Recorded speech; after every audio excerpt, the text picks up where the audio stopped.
Welcome back to the Have Not Room. I'm joined here by Brian, and we are finally back to Yes. talk about uh, have one more podcast before the end here of Big Brother 24, and then assuming that we don't go into another podcast coma again, we'll be We back next week after the finale on Sunday at some point to yeah. actually cover the end of the season. But yeah, it's We had an been like eventful summer, Ben. You got COVID and then you played in Survivor I did. Buffalo All Stars. I got engaged since the last time we podcast. It's just a lot of stuff happening. We're getting old. Things are, you know, Yeah, things are slowing us down. outside of general podcasting fatigue as we age, because Mm-hmm. Brian and I have been podcasting both separately and together Mm-hmm. for probably going on 10 years at this point. Yeah, 10 years Yeah. was probably the first previously on Mhm. Survivor podcast that I ever did. Back in the when the previously on network was a thing briefly, Yeah. from that Facebook group. I believe it was Survivor Philippines was the first, and then we covered the Amazing Race for Hmm. that network, and then you know, look at us now. Who would have Yeah. thought? I remember. I think the first one I did, I guested for Blood versus Water. I Mhm. guested a little bit for Guy and San Juan del Sur. I remember covering, like being brought on as like an Amazing Race specialist for the Mhm. preseason of Mhm. San Juan del Sur to like talk about the Twinnies, Mhm. which ended up being obviously relevant Very to that important. season. Yeah. And then shortly after that, which was probably about 8 or 9 years ago at this point, we started covering Amazing Race together Mm. for like 3 or 4 seasons. Yep. So, And then we covered, I think, Big Brother Canada, like yep. six was the first Big Brother we talked about. Yeah, we covered Big Brother Canada 6. We covered the first BB Celeb. We Yes. talked about BB 20 a little bit, and then we did, I think, a preview podcast for BB 21, and then never covered the season. Yeah. I think we Uh, may have talked about the live feeds once. And then we were yeah, like, yo, this is not that fun to talk about. This yeah. season's a lot. So, Yeah. So yeah, while the Have Not Room is only on its third U.S. like main U.S. season, Brian and I have still done a lot of podcasting, and mhm. yeah, like you said, in the like 3 or so weeks since we last podcasted, both of our lives have been packed. Yes, Yeah. very. So Yeah. And also check out The Blindsiders, which will be coming out like in 2 days from the time this comes out, or maybe one day, depending on when this comes out, yeah. where we cover Survivor. And I promise right now, I'm fucking saying it. It will be more consistent than this season of Big Brother was. Yeah, it'll probably be more consistent. Mm, I would not be surprised if we had consistency issues as well mm, with Survivor and they continued on. I think with Survivor it's easier because we don't really have a hard schedule for the Have Not Room. We mm, previously had done it like every week after Tuesdays, and then we would do like, oh, it's a double eviction. We should probably cover that kind of thing. mm, Whereas Survivor, it's like, oh, it happens once a week. There's no live feeds to talk about. It's mm, just an hour every Wednesday, so we can cover it either right after the episode or sometimes occasionally on the mm. Thursday right after. We can be a lot more consistent with it just Yeah. based off that alone. Yeah, this week we're going to cover it on Thursday because it's a 2 hour episode. And then after that, we'll probably just do Wednesdays for, Oh, I yeah. think is it 2 hours or is it an hour and a half followed by an hour and a half Amazing Race? Oh, is that how it is? I think that's how it is. All So, right. and So, obviously, Big Brother fans here. We talked about, this past season of Big Brother with Derek X and Claire coming on to this new mhm. season of Amazing Race, and yeah, Were there, I don't even know because Amazing Race has been so sporadic, but there's been one season since Jess and Cody won the Amazing Race, right? there's been two. One, two. Were there any Big Brother pairs on that? No. Well, yes. Hold on. No, yeah, Justin Cody won before the Oh, our before tourney the All season. Star season, Yeah, yeah, before the which All was Star like season. Yeah, big. yeah, before the reality TV All Star season. Yeah. All right. So, other than the reality TV All Star season, the last like regular season that featured Big Brother players, they won. So, Hmm. Claire and Derek, they better win. They better, defend the Yeah. title. No, look, I mean, Derek and Claire, like, we're obviously not, my knowledge, hopefully, covering this season of The Amazing Race, but we'll be watching it. But yeah, Derek and Claire are like the archetypical Amazing Race team. They're Hmm. like, uh, smart, athletic-ish couple in their, mid to late 20s. Hmm. So like, uh, they're They got a probably good just locked. chance. Yeah, they're like I would say they're probably just locked into at least top five, Yeah.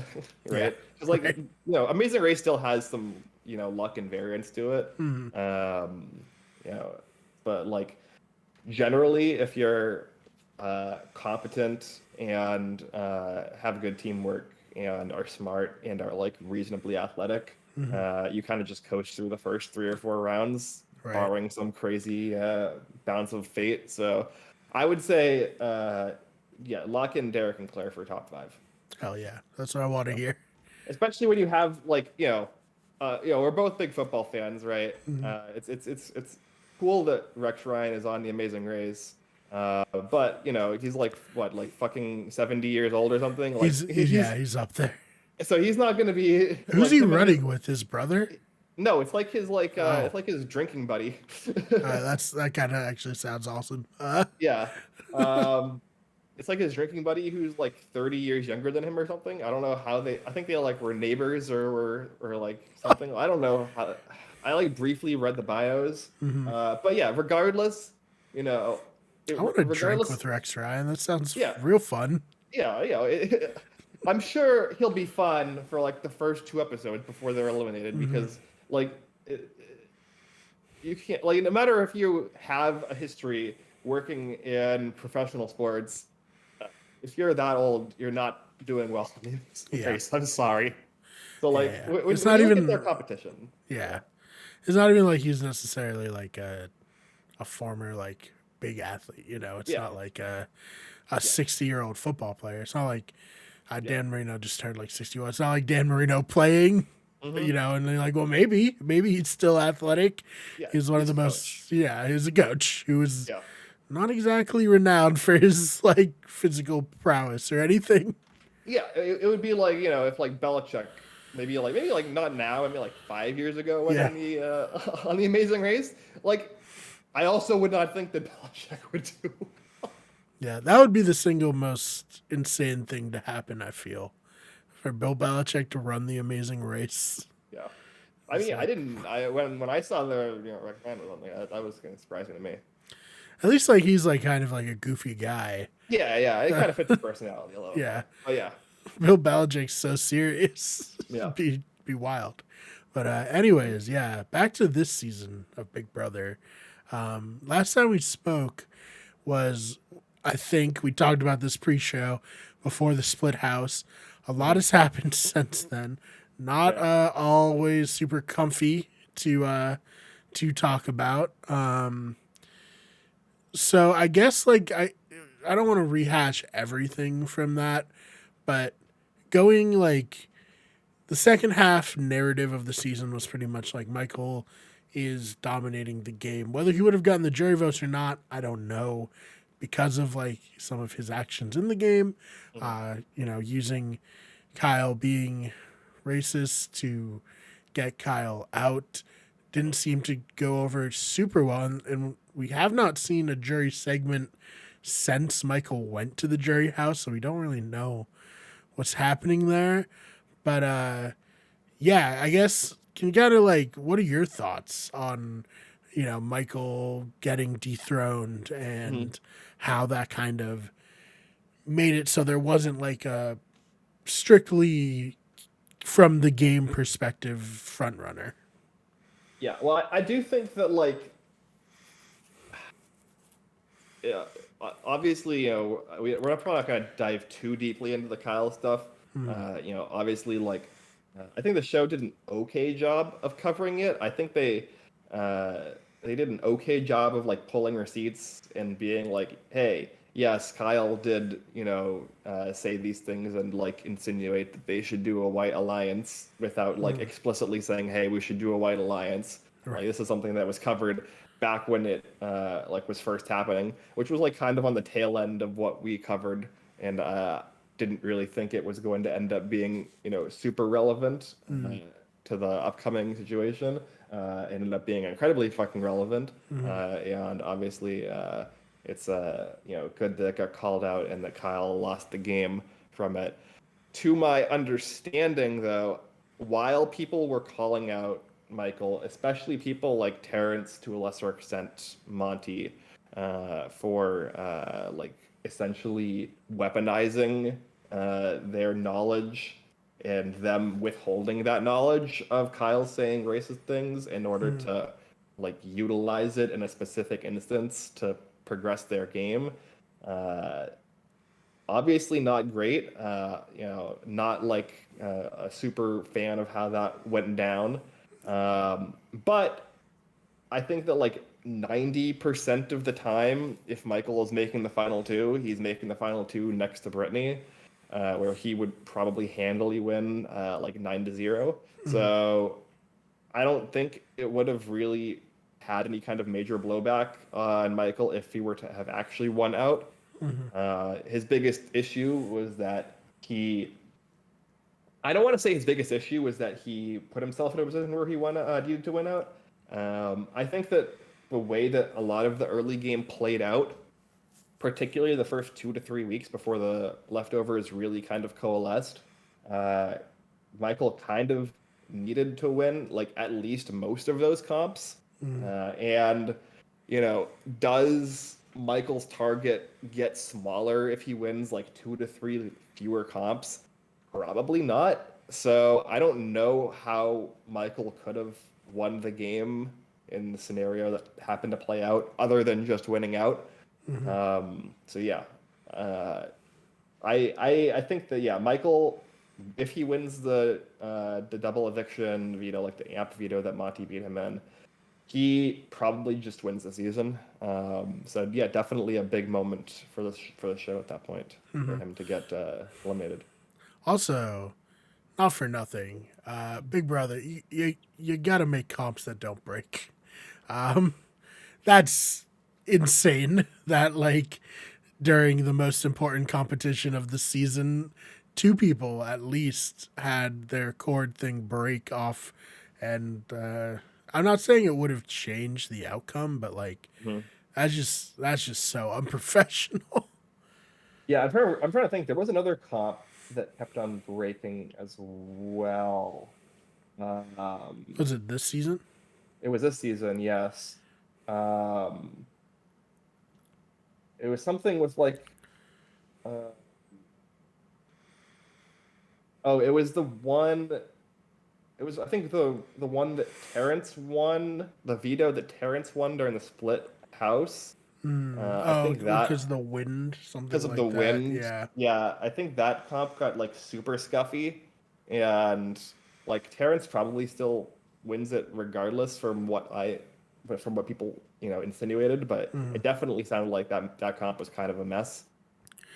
Yeah. Really weird decision to. It was like the solo cups were just too light, so they were blowing Yeah, over. yeah, It was really weird to like have that be the veto when like the other veto was like a big production and yeah. you had like Tiffany guest hosting it and then they were like, I don't know, fucking stack some cups in the backyard. We don't Yeah. give a shit. Well, I mean, that's kind of that was like I guess thematic towards the Mm-hmm. twist, right? Where like Dire Fest, which was like a parody of the Fire Fest, Mm-hmm. where it's like a shitty like it's appropriate that the comp was super scuffed for like a twist that's Right. supposed to parody the Fire Fest, Mm-hmm. uh, and the inside is supposed to be like an actual ice festival that's real and not just Mm-hmm. like some scam put together by some random guy and fucking who was the rapper? Which rapper was it? Oh, The one rapper? yeah. Oh god, who was it?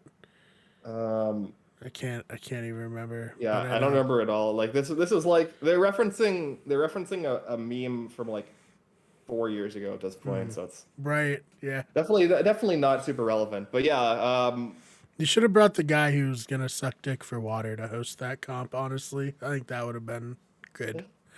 That's what yeah, I well, would have done.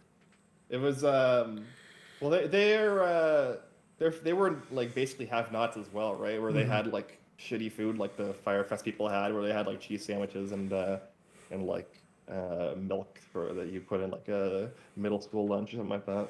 Oh, Jesus Christ, terrible. Um, I remember too hearing that like they were at a certain point, like I guess the ants had realized that there were like food and people outside, and it just like mm, invaded the backyard. I yeah. was like, okay, this sounds horrible. Like Mhm. this is. I know if I was in that situation, I would be pretty perturbed because I didn't sign up for Survivor. I signed up Yeah, for Big Brother. yeah, Like I'm. exactly. Like the reason that I would go on Big Brother is because I wouldn't want to deal with the living conditions of Survivor, right? Yeah. Like I've as referenced at the top of the show, I've played in Survivor LRGs where we had to stay overnight, multiple nights now, and uh, it's not like fun even when you're like sleeping in a tent. Right. Yeah. So like even just go 3 days without showering and like doing basic hygiene things and like barely eating and like sleeping on the ground. Like doing that for 39 days sounds horrible. So like what that's the reason that I would go on Big Brother. Yeah. So if I were to go on Big Brother and end up basically randomly like have nots is one thing. It's like cold showers and like slop. It's like whatever. You can do the But like cold showers. You yeah, can do yeah. that. Yeah, I can do cold showers and I can do slop. That's not that big of a deal. And like the have-not rooms recently have been pretty tame, except for like there's a couple exceptions, but mostly pretty tame. So yeah, I think that would be like the point where I'm like, come on, it's Big Brother. Right. Yeah. I don't know. I didn't hate the twist from. Mhm.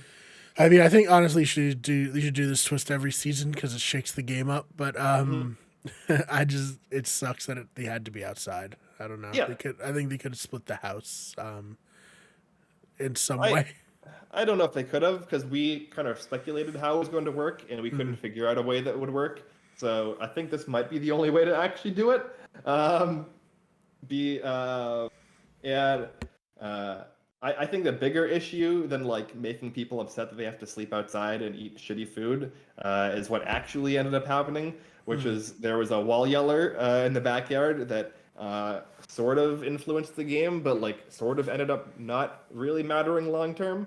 Um, so that's probably the real major issue with this twist, which I agree. Otherwise, probably one of the least bad twists they've done in recent BBUS in terms of like just basic twist design. I think it could be probably done earlier, like maybe 6 and 6. It could be more interesting, just because the Final Five gameplay, as we saw from the actual Final Five week a week ago, not super interesting in the most part. Whereas Final Six, there's usually a little bit more play. So that could be a bit more fun to have two of those rather than two Final Fives. But otherwise, the idea of like, we're going to try and create like it's basically like Survivor does this as well recently, where at 10 they split them into tribes of 5 and they do a double elimination, which I personally hate. I've hated it since since they did it for the first time in Survivor Fiji, even though Fiji was kind of executed a little differently. But the difference is with Survivor, if you have like a 6-4 or a 7-3 advantage, you're basically just accelerating a pagonging in most circumstances. Whereas here, where there was a 7-3 advantage, you're actually just doubling the chances for one of the outsiders to win one of the two HOHs, which is what happened with Terrence. Yeah. So it And actually works the also, opposite in Big Brother than it does in Survivor, which is why I and like not it. for nothing, somehow I don't know if it's against all odds, but it's never broken in the minority like Yeah, alliance advantage. It always is just like, but oh, okay, they're just screwed off the rip. So yeah, other than like weird circumstances where there's like idols and advantages happening, or like somebody really, really wants to make a move and they pull it off because there's fewer numbers they have to juggle. Um, it's generally just kind of accelerating and going. Yeah, so I don't know. I think that like as somebody who has vocally disliked it in Survivor, I'll say it worked a lot better in Big Brother. Yeah. And it definitely can be tweaked Yeah. to prevent wall yellers, maybe push it up to Final 12 instead of Final 10. But as far as Big Brother Twist goes, not the worst. Right. And yeah, I mean, we'll see. We'll see if they bring it back next summer. One thing kind of cool that we missed that was a big story was like, I don't know. Let me pull up the exact numbers. So it's like if you ever worry about if Big Brother is ever in trouble of coming back or not, Paramount Plus like released that there was some absurd amount of watch time on between the live feeds and everything. Of course, I'm not finding it now. It's been pushed away by the SEO but it was like in the billions of watch time, like for between the live feeds and the episodes and like the VODs and everything. So I think it's a pretty safe bet that Big Brother is going to go as long as they want it to. Yeah, I mean, look, Big Brother survived its host's husband being pushed out of the network for being a serial sexual assaulter, and they maintained that host through and still have that host. It's like Big Brother's not going anywhere. It's like it costs like $4,000 for them to make it, and it's for the entire season. That's the entire season budget. Yeah, it costs $5,000 now that they raised the prize pool. Right. Yeah, it's like it costs literal pennies to make, to the point where there's like LRGs that pretty effectively are able to replicate like the basic production of Big Brother, like and it's like, you know, obviously like some of like the equipment they use is pretty expensive, but it's stuff that they just and that's reuse like every a one-time investment where they upgraded Yeah. the house like 5 or 6 years ago, and now they're just rolling with like yeah. It's one of the cheapest shows on television to make. It consistently wins its time slot. It's a summer show, so it has basically no competition in terms of like television ratings. It's just literally free money for the network that they just like print every year. So they literally brought back the celebrity edition for a third time, and it was a hot mess. And they might do it again just because why not? Because it still probably makes them money over those appearances that they pay their celebrities for like 3 weeks of episodes. Like it's just insanely high profit for them for the show. So yeah, Big Brother's not going anywhere. I could definitely even see like doing, you know, like an accelerated all-star season or something like that, like you know, like an all Survivor players Big Brother or something in the winter. You know, like the Big Brother's just a cash cow is what we're trying to say. Yeah, no, I mean, like they've thrown around like a month-long Legend season or something like that, and like people like Dan and Will have said, "Oh, if Big Brother were a month long, then we would do it." Yeah. It's just that like I don't want to commit 3+ months of my life to this game, you know, which is fair. Definitely, I agree that that's a reasonable take, especially when you're somebody like Dan or Will who probably has no shot in an All-Star season or Legend season, regardless. And they have families now, and like they're just in way different places than they were when they played. The first and second time each, So yeah, something like that. I know people have thrown around whether something like a BB Can versus BBUS Legends season would be doable. I think that could be fun. I think honestly, way more likely that if that were to happen, it would be a Big Brother Canada season. I feel Yeah. because I feel like CBS is super weird about international seasons of the Yeah. shows. Like when they took Australian Survivor off of Paramount Plus for no fucking reason after And 3 BB weeks. Did that get taken off also? Well, they were supposed to release the episodes for BB Can 10 live, and they did not. Sick. And I actually don't know if BB Can 10 is on yet or not. If it is, again, I've said it a million times. Go watch it. One of the best seasons of Big Brother of all times, in my opinion. Still, I said no. It's not even a recency bias thing at this point, obviously. So. Right, yeah, still saying it. But I feel like Big Brother Canada is way more in tune with what Yeah. their fans want. Oh, 1,000,000%. And they have a history of bringing on Yeah. international contestants with BB Can 4. So. Yeah, so if it's gonna happen, it's gonna be a Big Brother Canada. I'm calling my shot. Yeah, and that would be awesome because, like, I mean, it would be cool to have a full Also, BB Can All Star season, but if they did BB Can versus BBUS, that would be really cool as well. not for nothing, the Big Brother Canada house is better than the BBUS house by like a lot, in my opinion.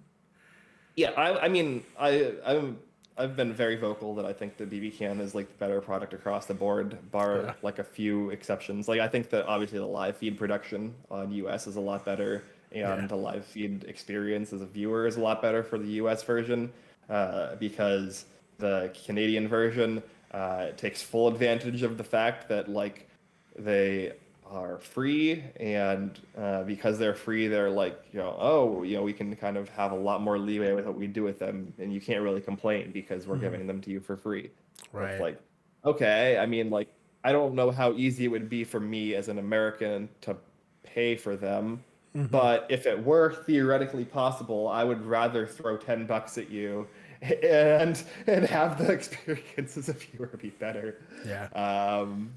But yeah, otherwise, like the show production, the episode production, Arissa as a host, competition design for the most part, casting for the most part, a lot of it's just way better in the Canadian version. Yeah, no, definitely. So we'll see. Hopefully they do. I mean, I did hear that maybe they might be doing an All Star season soon. If they do an All Star season, we should probably cover it on here. Yeah, I I just mean, renewed my VPN, so I'm ready for the next season. yeah, I mean us. Uh, I think we like covered BB Can 9. BB Can 9 was also a very good season. It was really good, yeah. But like us covering BB 22, BB 23, and not BB Can 10 was like a huge shot to my heart. Because like I suffered through this like BB 22 was horrifically bad. BB 23 was like okay, but still like kind of boring in a lot of places. Like even though there was like at least more to talk about in parts of that season. And then we were like, okay, we're gonna not cover BB Can, and then we'll be back in the summer for BB 24. And then we didn't cover BB Can 10, which, in my opinion, hands down the best BB Can season. Again, one of the greatest Big Brother seasons of all time. One of the best like reality TV viewing experiences of my life as somebody who's watched probably hundreds, if not like closer to 1,000 seasons of reality television. Like it's up there for me. So yeah. Yeah, so I think we just burnt ourselves out on Oh, a million. BB super hard. We burned ourselves. We burned ourselves out even without cover. Yeah, so Yeah. Yeah. but yeah. Anyways, back to the BB 24. So Michael, goes. I think we got on this tangent because we were making fun of the challenge breaking in the middle of Yeah. it. He goes out. Monty wins like the veto. So how do you feel like the power gets dispersed? Because like usually you'll have like a very like clear. This person's the king. Someone deposes them, and they kind of inherit the king's resume. But I don't feel like that really happened this season. I think I agree. It didn't happen to like an extreme degree. I would say if anybody did, it was probably Monty. Just because he was the one who actually beat Michael.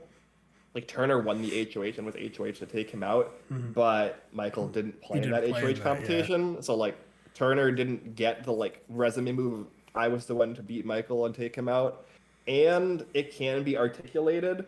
And we definitely saw, like, obviously we didn't see any of this on feeds because it happened during the double, but we saw afterwards, and then it was articulated afterwards on feeds as well, and then on the Sunday episode, that Monty was really the one who kind of pushed this to happen. We got the gentleman's agreement arc shown on the show, which I thought was really important because it really outlined that like Michael was almost safe going into this double eviction. And I remember, we referenced, I went up and played in big Survivor Buffalo All Stars. I was off the grid for like 4 or 5 days.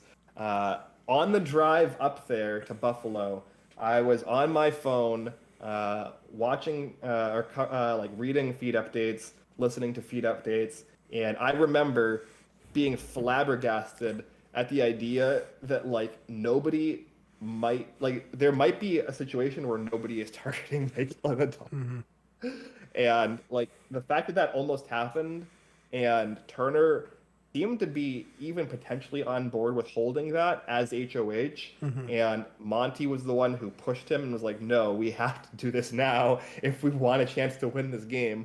Like he was the one who had been pushing Taylor when Taylor was also somebody who was very reticent to take out Michael too early. So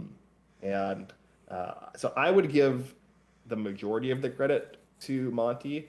And I do think that if credit is apportioned to somebody by the jury, it probably is going to go to Monty. All right, so that makes sense. So now that we're like, Alyssa, nice girl, very inconsequential in terms of this game. I don't think she won anything, right? No. That's pretty impressive, honestly, to get to the final 5 and not win any comps. I mean, Victoria won a comp, kind of. She got it given to her, but she won that veto. Still, it counts. Yeah, we bring it up a lot. Yeah. It's a good benchmark for being bad at competitions. It really is. And, she gets voted off. Okay, whatever. Brittany tries to, like, pull a fast one, but it doesn't work. I guess, like, credit to her for, like, trying something, because, like, otherwise she's just completely dead in the water, which she ended up being anyways. So with Taylor winning this HOH and then Monty winning the veto, we're going to get rid of Brittany. Who do you think's going to win, like, this season, Ben? Yeah, this is tricky because we're not getting diary rooms. The diary rooms we got on the Sunday episode were pretty unhelpful. And we are not getting an episode tomorrow because the veto stuff was covered on Sunday and they're leaving tomorrow open for Survivor and Amazing Race. So we probably aren't going to really have a good idea of like who is actually going to take who, like definitively, until they show some diary rooms on the Thursday night eviction, where hopefully people, or like hopefully all 3 of them give some indication in the diary room of who they would take of the other 2. And then maybe from there, we're able to kind of predict what will happen on the finale on Sunday. But if I were to guess, it seems like Monty and Taylor probably are going to take each other at this point. That's my read. That could change, right? We've seen situations before where I think the most obvious example that I can think of is BB Can 2, where right up until the finale, everybody was convinced that John was going to take Netta to the final 2 if he won final HOH and then promptly lose to her. And he ended up changing his mind pretty last minute and cutting Netta and then going on to win the game. So maybe that's something that we could see here with Monty. If Monty realizes that he, at the very least, could lose to Taylor, I think it's probably pretty close to a toss-up in a final two with the two of them. Like I think it's probably like it could be a 5-4 vote either way, honestly. Whereas Monty handily beats Turner, and I don't think it's close. I think it might even be unanimous against Turner. So if like Monty realizes that there's that big of a discrepancy in terms of like he wins 100% against Turner, probably unanimously, and he at best has a coin flip against Taylor, and he realizes that by Sunday and wins final HOH and cuts Taylor, then yes, Monty is the winner of the season. I think even if he doesn't do that and he takes Taylor, he still might beat her. Taylor also similarly might realize the same thing where she might be like, oh, yeah, if I take Turner, I win probably close to unanimously, maybe like 8-1, because Terrence still despises her for some reason. And if I take Monty, it's like maybe at best a coin flip. So both of those scenarios are very interesting. The one I would say uninteresting scenario, I think, is Turner. At this point, I think Turner pretty much, I would say definitively, is going to take Monty to the final two if he wins and lose to him. So with that in mind, I would say, if Taylor wins final HOH, makes the correct decision, she wins the game. If Monty wins final HOH, makes the correct decision, he wins the game. If either of them win the final HOH and make the incorrect decision, it's kind of a toss-up. So ignoring Turner's win, at that point, it's basically like a coin flip between the two of them, in my opinion. Okay. Adding in Turner as the third option gives basically like Monty another out to win. So right now, I would say it's probably like 60-40, maybe like 65-35 right now in favor of Monty being the winner of the season. And I would say that the other, 35-40% Taylor winning the season. And maybe you could adjust that closer to 50-50 if you start counting jury votes and realize that Taylor probably is favored between the two of them if they sit together. But it's close enough where I'm not really comfortable making that call. Cool. I mean, hey, that's exciting, at least. Yeah. Like, we've definitely had a string of seasons where it's like, this person's going to win for sure. Yeah. If they get to the end, Xavier last season, I think we both felt he was going to win in any scenario, that if he got to the end, maybe Kylan beat him, but didn't end up happening.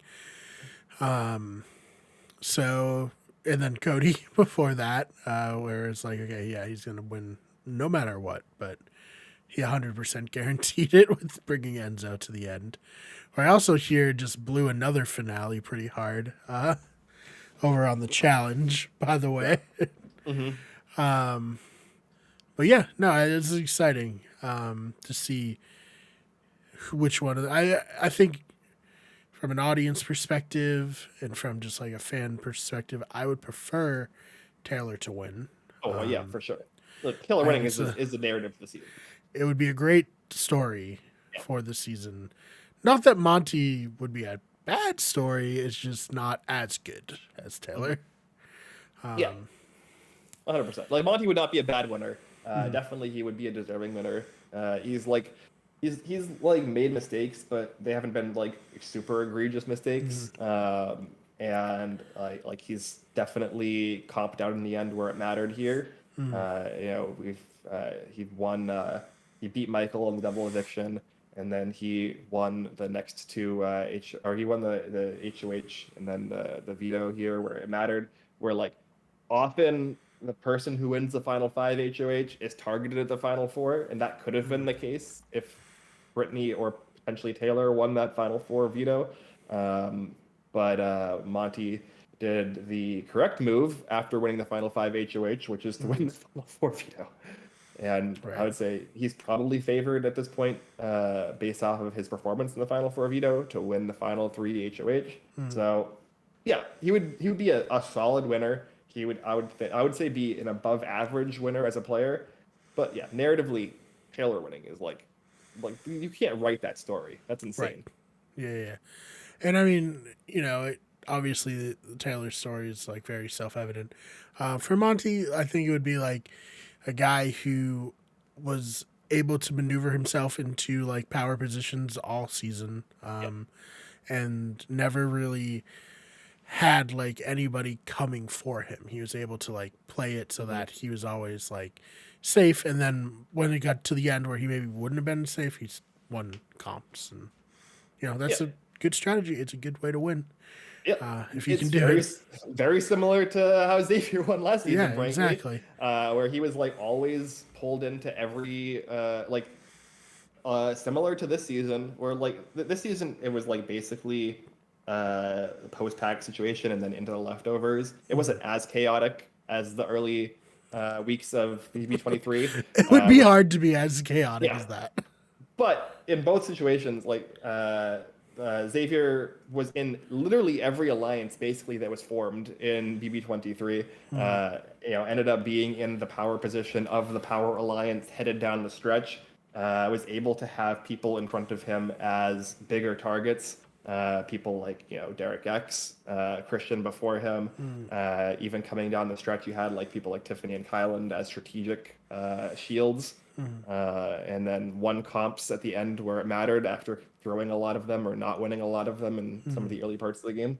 So yeah, it would be a very similar narrative story. Xavier, I would say, is an above average winner. Really solid game. There's not really a lot of faults you can find in him. Like not really exciting, like strategic Right, game, sure. but like it did the job. And similarly with Monty, his game did the job, and there really isn't a lot to like criticize him for in terms of gameplay. Yeah. Yeah. Check cash is all the same, regardless of if you're boring or not as a winner. I don't think Monty is boring either. I think that Yeah. like there is other things to criticize Monty for than that he's boring. Right. And but I would definitely I wouldn't be upset with a Monty win. But it's just like of the two options at this point, it's definitely the less satisfying option. Oh, yeah, no doubt.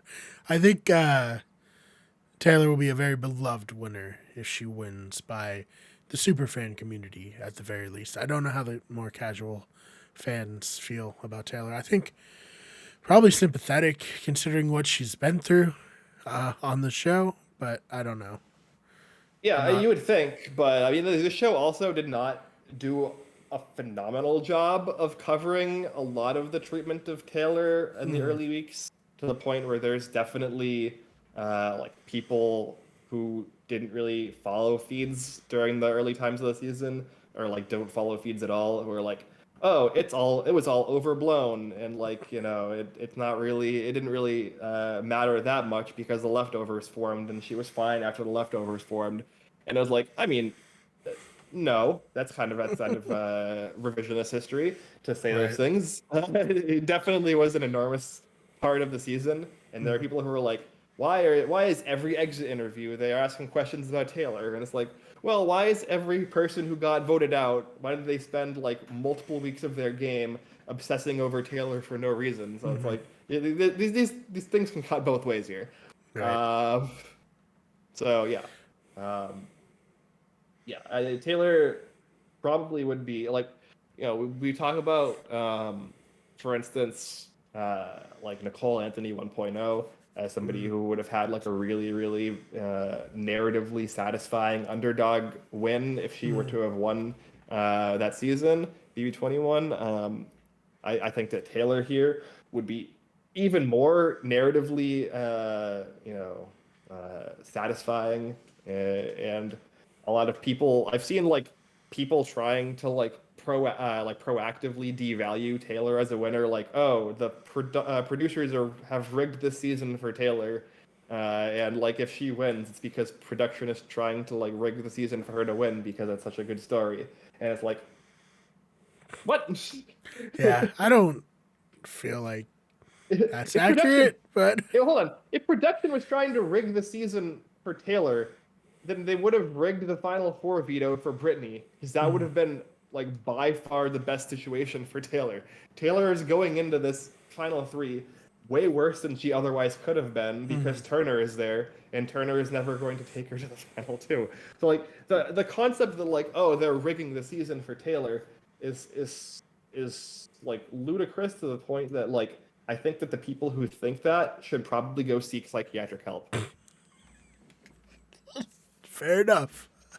Like it's just like there's so little evidence that like the producers are rigging it for Taylor, and so much evidence to the contrary, and to the point where like again they protected a number of people who said horrific and often racist things about Taylor in the first weeks of the game. Pooch was sanitized insanely. Like all of the racist things that Pooch said had no play at all in the episodes. Pretty much every like Paloma was like played off as like a fun villain who just had to like self evict rather than what Paloma actually was. It really didn't blow up. Like the Daniel and Nicole stuff on the show didn't really come to a head until Chipgate. Right. So like this idea that the show is like trying to fabricate such a pro Taylor narrative when they've done such a fucking piss poor job of telling just like the basics of what the narrative would have been across the course of the season, and only had to do it like because it became so apparent that it was going to be a narrative for the season against their will. Is like, I don't know, man. Like it's some fucking tinfoil hat shit, dude. For sure. Oh man. Is there anything else that we didn't get to on this one that you wanted to? I mean, there's certainly stuff we didn't cover in depth, but we're not gonna relitigate like 7 rounds of the game. Yeah, no, I mean, I was pleased that Michael didn't I know Brittany got personally hurt by some of the things that he didn't said or whatever, but like I personally hope that if I was in a situation like Michael was, that I would fight as hard as he did, even against odds that seem insurmountable during a situation like double eviction, and come out feeling like I did everything possible that I could. So like that's not something we see a ton on Big Brother, at least in modern seasons. A lot of people just kind of roll over and die when things seem bleak. So I very much appreciated that. I hope that if there is some kind of returning season in the future, that we do get to see Michael again. I think that could be nice. I mean, I think all-time lock considering like his comp, play. So he broke the veto record. He broke Janelle's veto record from BB All Stars. He tied Janelle's comp record from BB All Stars. He was one comp away from like basically breaking every record in the history of the show. Yeah, so great winner pick. Very solid winner pick, Brian. As somebody who was going to pick Taylor and changed his mind last minute and ended up picking the one of the most reviled house guests in the last like 4 seasons of the show. It hurts for me that I could have just like pushed through and like stuck with my gut and picked Taylor as my winner pick. Given that she's possibly the winner, possibly the winner of the season. So it is what it is. You gotta take the L's when you deserve them, and I definitely deserve that L for not believing in Taylor. I needed this, Ben, after picking Zach in our Survivor draft last time. I needed a comeback to prove it to myself that I can judge the players okay. Yeah, for sure. And like Monty was also somebody that like all of us I think had in our top 5. He was I think the one that we all said if we didn't pick the person we picked, we would have picked. I think Monty was like my number 3 or 4 on my list. Like, yeah. So he's it just I don't know. It's been a good season. There's been uncomfortable moments, but that's okay. That's part of these types of games. Where you have to have the real life conversations in a very goofy circumstance. Yeah, and I would say, as opposed to in previous seasons of Big Brother, the uncomfortable situations that happened on this season at least generally resolved themselves favorably. like generally the people who were done bad by the like racism or bad situations that had come up ended up coming up on top of the people who were like being hateful or whatever to them. So for that, I guess it's like a very it's I think that's what kind of why the season I think feels better, even though there's like a lot of negativity in parts of it, because the people who propagated that negativity got a comeuppance that was like that felt good and felt appropriate and felt like you know it felt like narratively you know good, I guess. I don't know what else to say, but Yeah, it's good. like the anti BB21, where you're just Yeah. like, wow, these people suck, and they're Mhm. not getting their. Well, I guess at the very end, Mickey did get his comeuppance, but that was Yeah. not in the game. I mean, Jack to a degree got his comeuppance with the Jessica Milagros Never HOH. forget, never Mhm. forget where were you when Jessica won HOH? Yeah, when she won HOH and put Jack and Jackson up on the black, and like I What think that a like alpha move! That was yeah, so insane. honestly like very Jessica Milagros back on an All Star season, like that's I'm down. uh, why not? I'm all for people who, when like they recognize their position to a degree and they make ballsy moves when the game calls for them.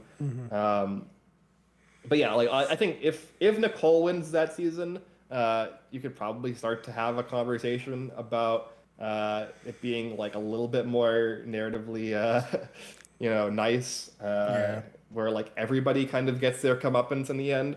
But with a Mickey and Holly final too, with Mickey winning the season, and like yes, Mickey and Holly were the ones to defect from Grateful, but they didn't defect from Grateful for like moral noble reasons. reasons. Yeah, They defected from Grateful because they realized they were at the bottom of the alliance, and they were like, "Oh, maybe we should, flip the game and actually take control ourselves." Uh, they flipped for selfish reasons, and it just so happened to like lead to the downfall of a pretty hated alliance by the fans. So yeah, I think as far as like comeuppance goes, as far as like narratively, you know, good seasons. This is like way up there. And then yeah. obviously, if Taylor ends up being the winner, like I think I would probably put this at the top in terms Best. of like the best narrative. Like, like I still obviously am gonna be big on BB Can 10. The BB Can 10 narrative from top to bottom also very very good. But like Taylor's storyline is just next level. So. Well, hopefully, and we'll cover after the finale's on Sunday, right? Yes, so there's 2 episodes left. There's the Coming up final quick. four eviction. There's a final four eviction on Thursday, where barring like some shift in the cosmos, Brittany will be evicted, and then the finale on Sunday night. And that's it. Cool. Almost there. And like I said, check out the Blindsiders where we cover Survivor, the newest season starting tomorrow. Very exciting.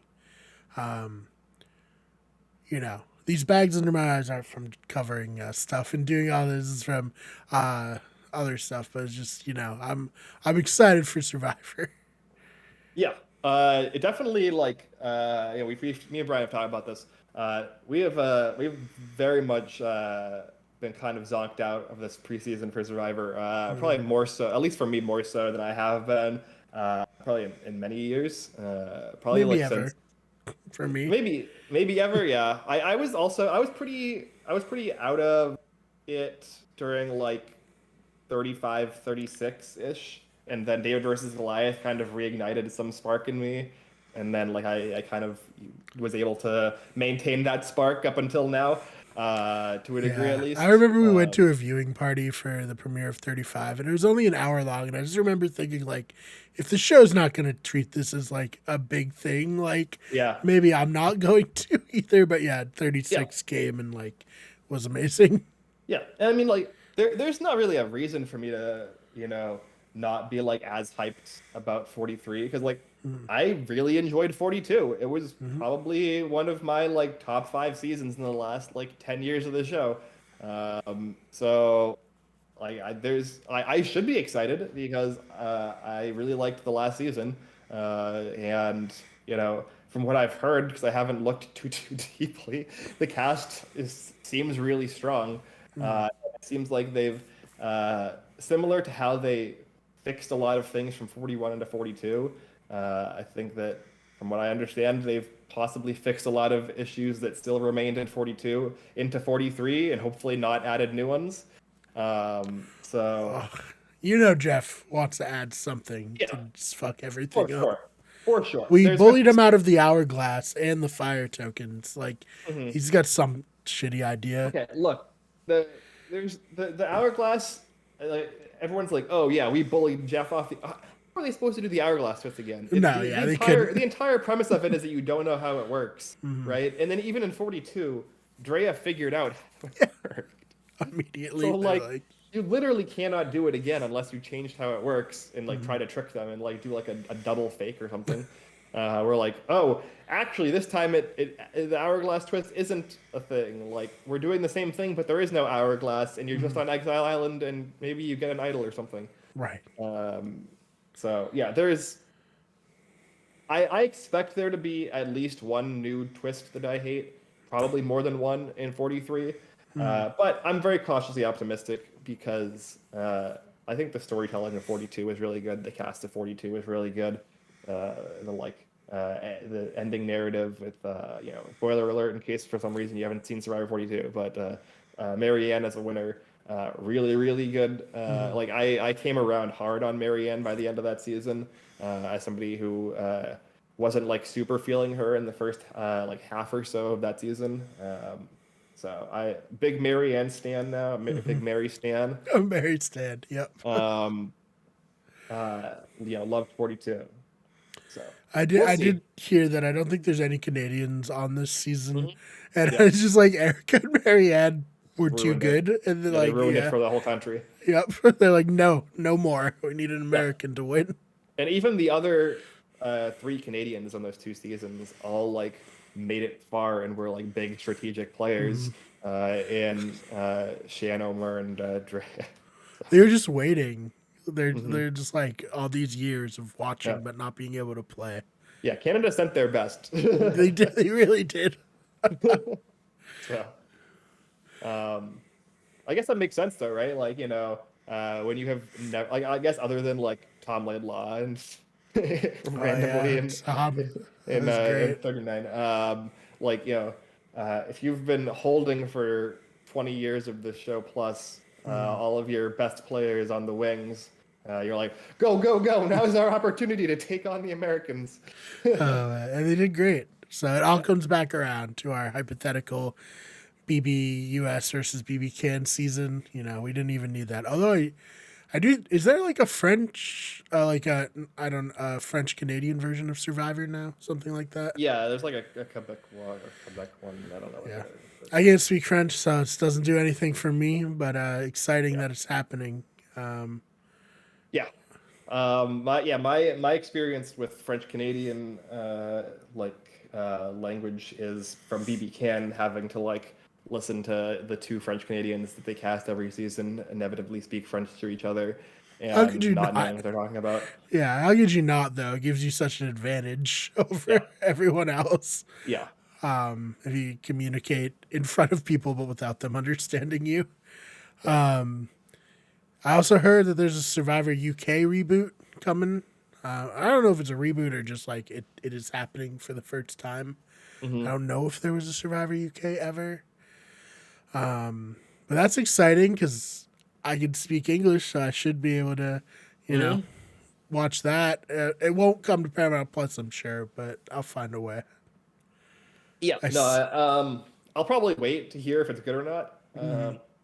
And even if it's good, there's probably a chance I still don't watch it just because, apparently, like Survivor South Africa is also very good, and I have not checked that out. I've very, very minorly checked out Survivor Australia, which I have also heard is like pretty good throughout some seasons, and like kind of meh through others. I have not even thought about checking out Survivor New Zealand because I know that you have and said it was horrifically bad. People say the second season of Survivor New Zealand is like one of the best seasons of Survivor ever. The Okay. first season of Survivor New Zealand is unwatchable. Okay, there you go. And it also like it takes place in Nicaragua where they filmed Redemption Island. There's a Redemption Island Mm-hmm. twist in it.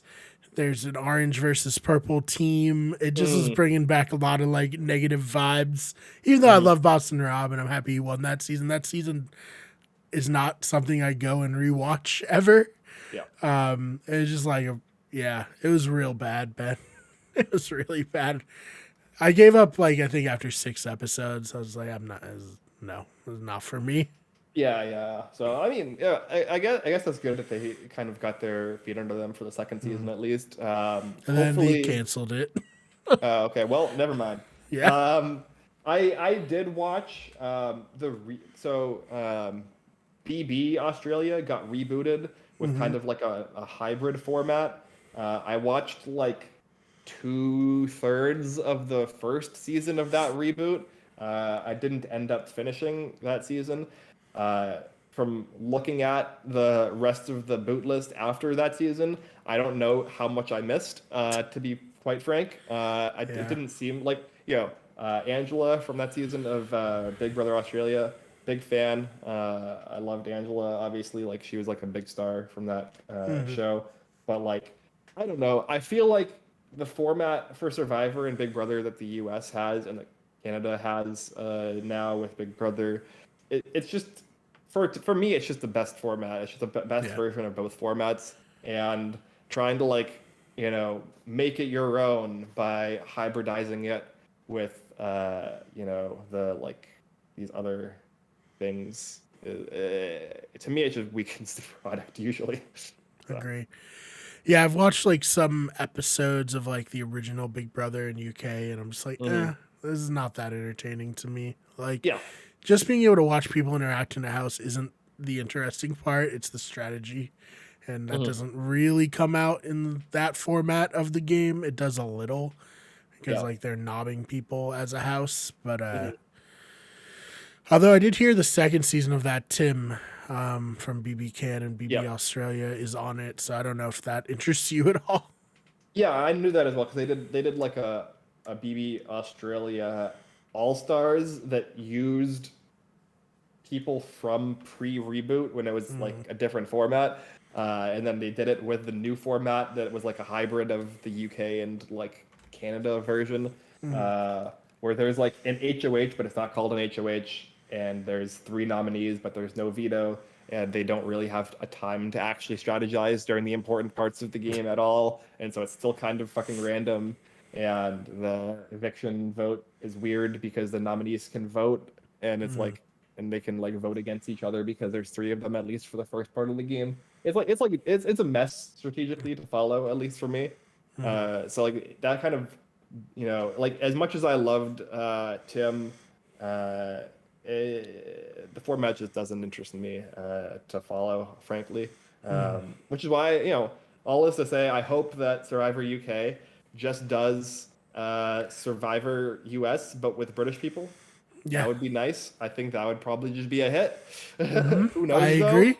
I I agree. know that I know that UK audiences have historically reacted poorly to like Survivor and Big Brother US esque shows. I know that like the closest thing that's been semi-successful was the Circle UK recently, and there was a lot of hate for many of the like more strategic kind of like villain adjacent players on that show. Whereas me as an American viewer, and especially somebody who likes reality TV villains, was big fan of somebody like a Manrika, where it seemed like Manrika was like getting death threats from half of the country because of her gameplay. So, and I was also a fan of James, I believe, who catfished as a young mother, and I was seen as a no-no, Okay. but he was great in my opinion. I think that he was one of the biggest strategic driving forces for the Circle as like a strategy game. So I don't know. You can't win. Like British television viewers hate contestants that make the game interesting. So Yeah, we just have a very different attitude, I guess. And I mean, I will say though, we are pretty fucking bad still. Like if people, especially in Big Brother, because it's live and there's live feeds, if people try to do villainous shit, like leaving out like actual like repugnant stuff that people do, like if people just try to be villainous or like go after people's faves, insane. People on Twitter are insane. Yeah. And I don't like that because I think as long as you go in to a game and you're like a good person, but you betray people or whatever, you should like be able to leave and just be like, yeah, it's just a game. I was just trying to have fun and trying to win money. Like I don't hate anybody. I'm not like personally, against people. But for some reason, maybe it's because it's just like a lot of young people on Twitter. The people don't see that. I don't like that. It's actually definitely one of my least favorite parts of the Big Brother experience each summer. Yeah, and like when I, for instance, when I went out and played Survivor Buffalo, both times I played, I was a villain. Spoiler alert. I was cast on Survivor All Stars, or sorry, Buffalo All Stars as a villain in a hero's villain on the villain tribe. Yeah, so I was like on the cast, I was probably like the second or third like most clear and obvious villain from my first time. And that's because when I go into these games, I basically play like a slightly fictionalized version of myself where I'm like a WWE style heel. Yes. Yep. And I'm just like, I'm playing the game, but like the fun, like part of the game for me is having fun and like, doing like fun things strategically. But like a lot of the fun comes from me just like cutting quippy confessionals where I'm being super over the top and like very obviously the bad guy. And I'm like, being like cocky in completely inappropriate situations. But like when I'm doing that, I'm like self-aware that, I'm playing essentially a villain character for TV. And I'm not saying anything like, super mean or like very, very like personally attacking people. Like the meanest things I'll say is like, yeah, I got you, dummy. Like, I'm not like attacking people's characters or something like that. So I mean, that's a little like obviously for me when I played Survivor New York, I was just like a perfect angel. Everyone said that like, yeah, exactly. I was so likable, and I only did morally upstanding things. Yeah, no, in that game. That's not. Go watch Survivor New York to find out if that's true. Yeah, I think that's the difference, right? Is like as long as you're not a bad person and you're just like you're playing a bad person on TV, basically, like you're like I'm not like a villain in real life, but like playing those games kind of gives you a license to like kind of play a villain character and like kind of be over the top with it and fun. Yeah. I expect if there is a Heroes versus Villains season of Survivor New York, they will probably, if they want, they might be over me because it's been a while since I played, but if they want me to play, they'll probably put me on the Villains tribe. Oh yeah, sure. Like, and that's way more fun. But people need to like watch these shows and realize that these are not reflections of like the people in real life. Like, I don't know. Obviously, if you do like personally, attack people or like say like bigoted things and stuff like that, that would be reflected of the things that you like that you as a person in real life. But people being reality TV villains, cutting WWE style quotes and confessionals, and like just being a snake in terms of gameplay, generally not reflective of how these people behave in real life. Yeah, everyone's gotta chill. Please, I'm begging you. I know the internet has no chill, and I know like the being isolated from the pandemic broke everyone's brain, myself included. But like, let's try to keep it, somewhat normal as we can. Yeah. Because like, I do think if this style of social media had been around earlier in Big Brother, we wouldn't have seen people play the way that they ended up playing, and we have like very iconic players who wouldn't be the same if they had known that this was like the reaction that they would get. And you have people like, like say what you want about Johnny Fairplay, Hmm. since he's played on Survivor, but people still bring up Johnny Fairplay's name in terms of Survivor villains, even to this Hmm. day. A decade and a half later, a decade and a half plus later at this point, Yeah. because like the Grandma lie in particular was such a like iconic, villainous thing that nobody had ever seen somebody do like Hmm. something like that on reality TV before, really. And Yeah. like as far as like somebody playing a WWE style villain heel Right.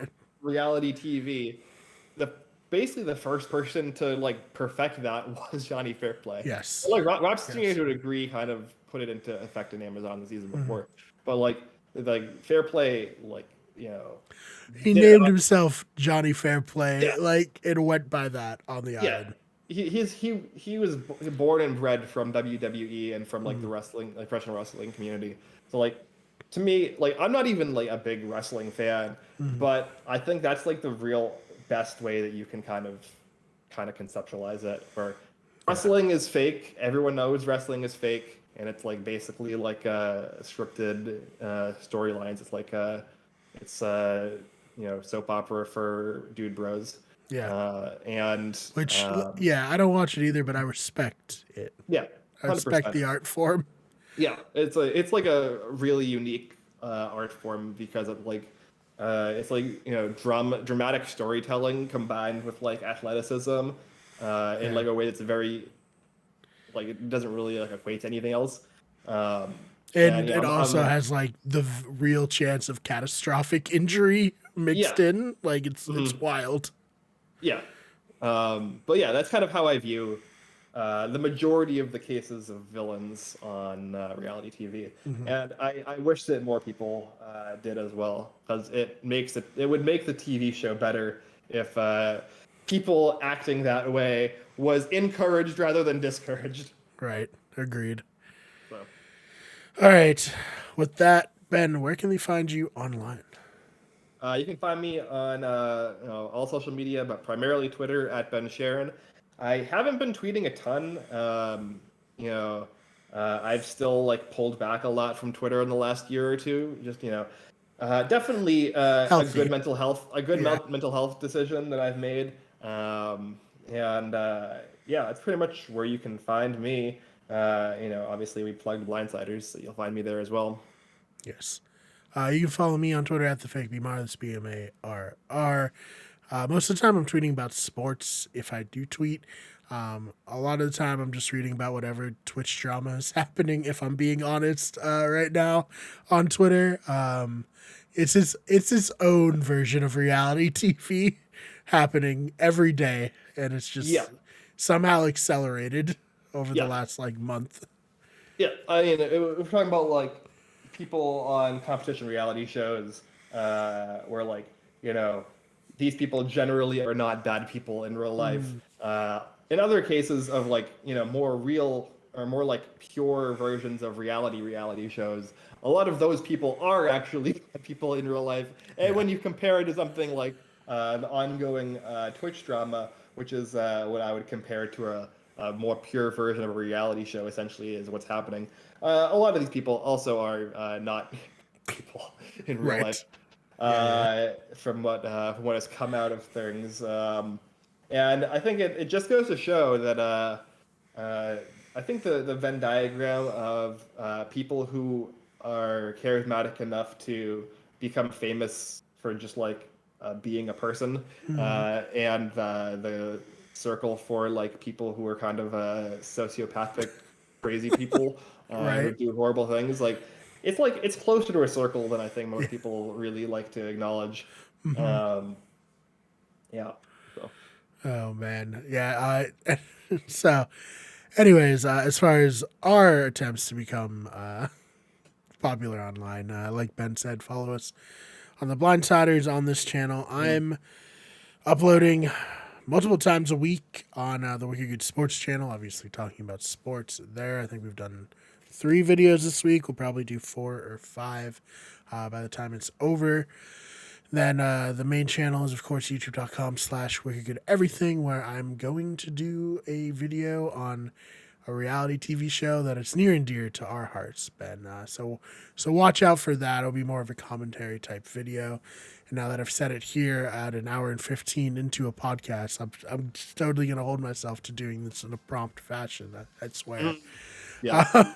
We'll see. So I mean, yeah, this is an extension or like a reworking of a project that we were planning on doing almost a year ago at this point. That we kind of scrapped for reasons of the way that we were going to do the format originally. Probably just can't work anymore. Yep. So yeah, we're reworking it, and hopefully that'll become a thing. Exactly. So yeah, follow us over there. The channel's on Twitter at WG Everything, Instagram Wicked Everything, Twitch at twitch.tv/Wicked Everything. We're on TikTok. Search the Have Not Room on TikTok. Search Everything on TikTok. And yeah, that's all I have. Thanks for watching.